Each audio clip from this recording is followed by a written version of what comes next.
Hey, this is John Sifferman from physicalliving.com, and in this video I want to talk to you a little bit about the speed at which you perform your repetitions in your strength training program. Somebody asked me the other day on a push-up technique video I posted, how fast should I be doing push-ups? Should I do them slowly or fast? Should there be rhythm? Does it really make a difference? And the answer is that yes, it does make a difference. Not a dramatic difference, but to an extent you can control the kind of results that you get from exercise by adjusting the speed in which you perform those repetitions. So if you perform push-ups really slowly, you get slightly different results than if you perform them fast. That's the general idea here.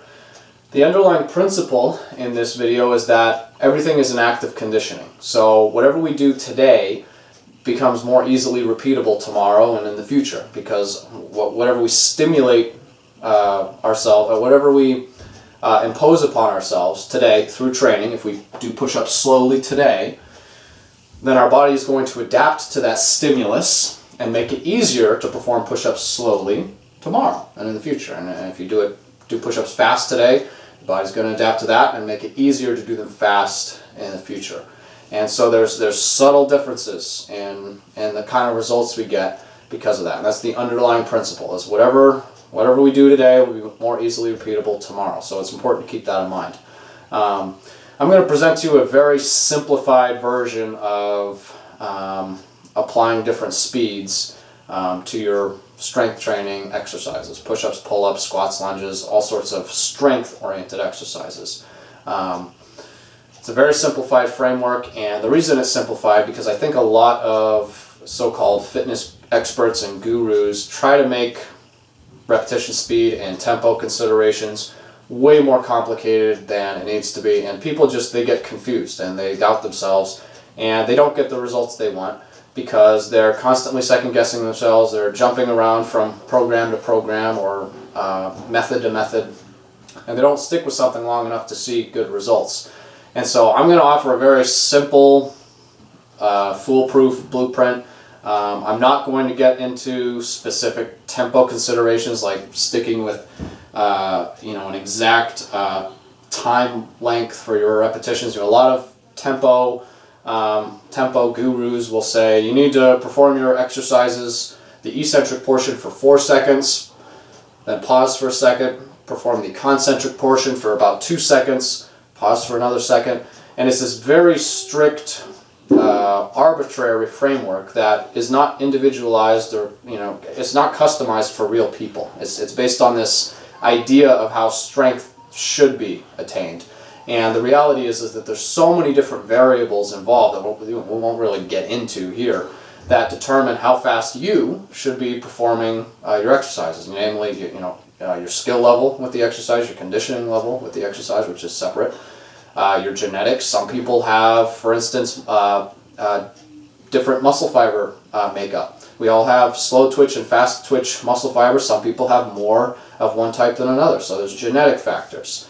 There's goal factors. If you are an athlete, you might have specific goals. You might need to perform repetitions faster. If you're trying to achieve a body composition goal, burn fat or build muscle, you might need to perform them a little slower for optimal or better results. So these arbitrary standards of tempo, 4 seconds down, 2 seconds up, that type of thing, it just doesn't make sense. I think it's mindless. It's right for people in a very specific context, like elite level athletes or people who have extremely demanding specific vocational needs. Like, if you're a Navy SEAL, you might want to pay attention to some tempo considerations, but if you're a Navy SEAL, you probably have somebody in your expert panel who can do that for you and just tell you what you need to do. Same thing with athletes. So for the vast majority of people, you don't need to make it very complicated. And so I'm going to present this very simple framework today, and I say all that stuff ahead of time because it's important, because I'm not just putting this out there because it's my opinion. This is my opinion, and this is why. That's why I'm sharing all that background story and the underlying principles, and I keep doing that with my hand. They say it's important to talk with your hands when you're explaining, because people understand you better. I'm going to use the push-up exercise as an example because that's the exercise in question. And I'm going to present to you 3 repetition speeds that I think the vast majority of people can use and draw on. There are other repetition speeds, of course, but what I'm going to present to you today is slow, medium, and fast. I know, really complicated stuff. So it probably shouldn't go unmentioned that, you know, 1 repetition speed isn't just slow, it's a no speed or no tempo, like a static or isometric stabilization exercise, like this plank I'm holding right here. This is great for people who are, you know, ultra beginners who have never done any kind of strength or fitness training in their life or in many years, or somebody who's coming off of an injury, like post-rehab or in rehab, if you have somebody to direct you under it, to direct you through it. So not everybody needs to even use tempo or repetition speed at all. If you're an ultra beginner, you might get a lot of benefit, or you will get a lot of benefit from an isometric exercise like the plank or any other stabilization drill. So that's even slower than the slow speed. I just want to clarify that for myself because I don't always get it. So the slow speed, I'll just demonstrate it for you. Again, I'm not going to get into details. I'm not going to give you, you know, time durations, you know, 2 seconds down, 2 seconds up. For this slow speed, it's just performing the exercise slowly, under control, smoothly, at your own speed. You might go a little faster, you might go a little slower.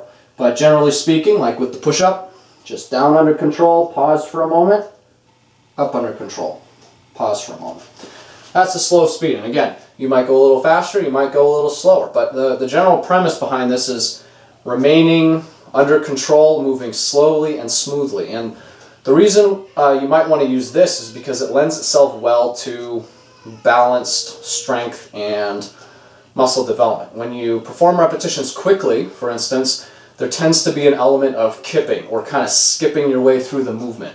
And of course you're not, but if you perform an exercise slowly, you're targeting all of the muscle fibers through that range of motion, and it just lends itself well to balanced muscle development. So if you are a beginner level to intermediate level trainee and your primary goals are health improvement, strength development, and body composition goals like fat loss or muscle gain, this is probably the most suitable repetition speed most of the time. And it's not the only one I'd recommend you use, but for most of you people, this is what I'd be focusing on most of the time. When you're doing push-ups, pull-ups, squats, lunges, weightlifting drills.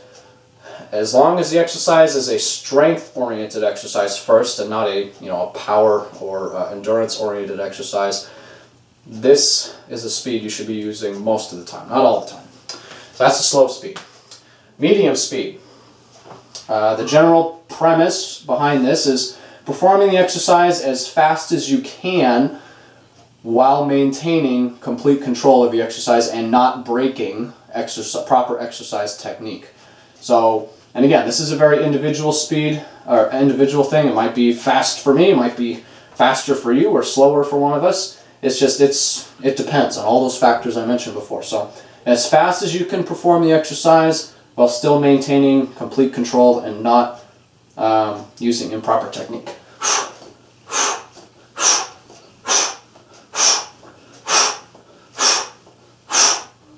So you see how it's a little faster.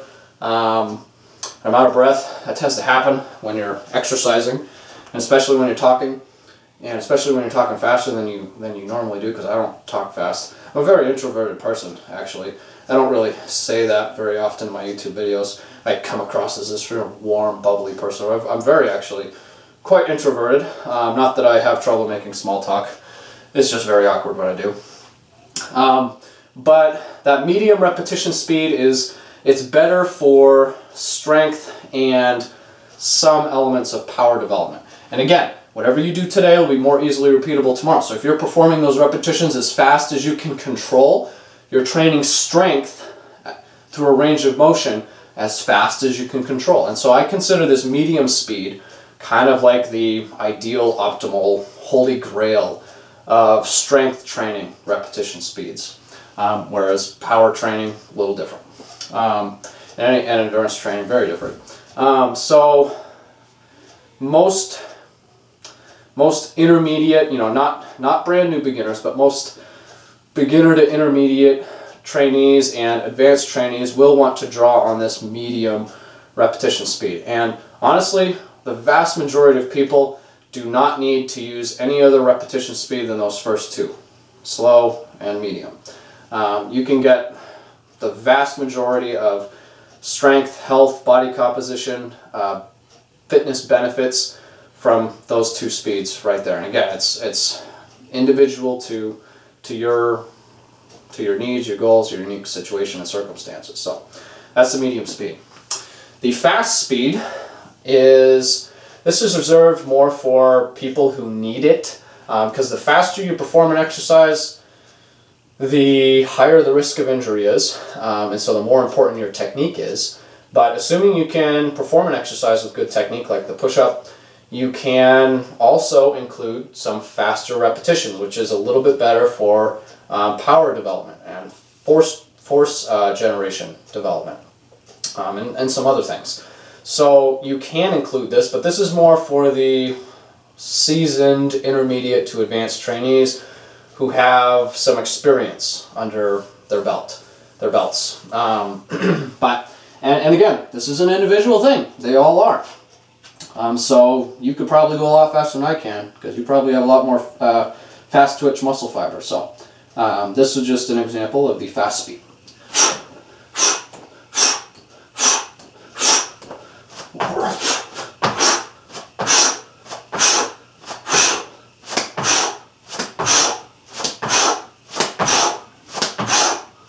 So the main difference here is you're trying to perform the exercise as fast as you can without your technique dramatically breaking down. You still want to be in control, but if you try to stop suddenly in the middle of it, you'd need to kind of decelerate a little bit, because it's a plyometric exercise. And again, this is better for power development, energy, or force generation development. Athletes be more likely to need this more so than somebody who's in the general population. I'm going to catch my breath. I always laugh at those YouTube videos of the guys, at the gym, and they're repping out and they're talking about what they're doing afterwards, and they're trying to pretend like they're not out of breath because somehow we'll think they're in better shape. I digress. So those are the 3 repetition speeds. I'm going to try and wrap this video up because it's already taken way longer than it should have. But my purpose, my reason in doing these videos, and not just putting together a 1 or 2 minute video to explain it, is that it's important you understand how and why this stuff works, because then you can own it. Then you don't need a fitness expert or guru to tell you all about all these little details.